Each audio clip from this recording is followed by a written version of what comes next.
অগ্নিকাণ্ডের ঘটনায় চাঞ্চল্য ছড়ালো এলাকায়।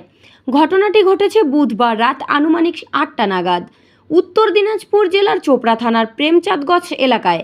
এই ঘটনায় এলাকায় ব্যাপক চাঞ্চল্য ছড়িয়ে পড়ে। স্থানীয় সূত্রে জানা যায়, এদিন রাতে নবদ্বীপ সিংহ নামে এক ব্যক্তির বাড়িতে হঠাৎ আগুন দেখতে পায় স্থানীয়রা। রাতেই স্থানীয়রা আগুন নেভানোর কাজে হাত লাগিয়ে দেয়। আগুনের তীব্রতা এতটাই ছিল যে মুহূর্তের মধ্যে পরপর বেশ কয়েকটি বাড়িতে আগুন লেগে যায়। খবর দেওয়া হয় পুলিশ ও দমকল বাহিনীকে। খবর পেয়ে ঘটনাস্থলে পৌঁছায় পুলিশ ও দমকল বাহিনী। স্থানীয় ও দমকল বাহিনীর তৎপরতায় আগুন নিয়ন্ত্রণে আসে। এই ঘটনায় কয়েক লক্ষাধিক টাকার ক্ষয়ক্ষতি হয়েছে বলে জানা যায়। তবে কিভাবে অগ্নিকাণ্ডের ঘটনা ঘটল এখনও জানা যায়নি।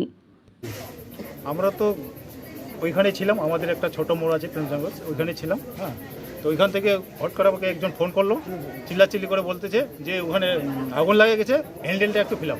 আমি ওখান থেকে দৌড়ে যাই, হ্যান্ডেলটা ফার্স্টে ফেললাম। হ্যান্ডেল ফেলাতে দেখি 20 ফুট একদম আগুন ওইখান থেকে দেখা যাচ্ছে, বাজার থেকে, আমাদের প্রেমচাঁদগঞ্জ বাজার থেকে। তারপরে বাড়ি আসে দেখি যাক আমাদের গ্রামবাসী খুব হেল্প করেছে, খুব সাহায্য করেছে।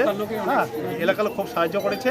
আমাদের ছোট একটা অনুষ্ঠান ছিল, প্রোগ্রাম, ওই অন্নপ্রাশন আর কি, লোকজন জুটাল ছিল বলে আমাদের যাই হোক একটু রক্ষা হয়েছে।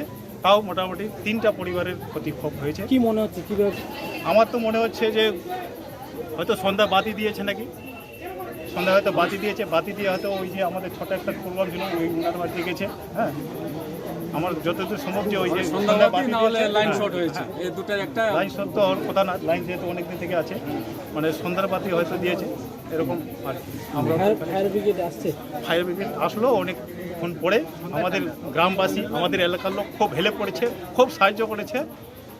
যে চারদিক দিয়ে মানে 300-400 আসার আগে আমরা ফায়ার ব্রিগেড আসার আগে আমরা মোটামুটি আগুন কিছু নামাই দিই। তারপরে ফায়ার ব্রিগেড আসলো।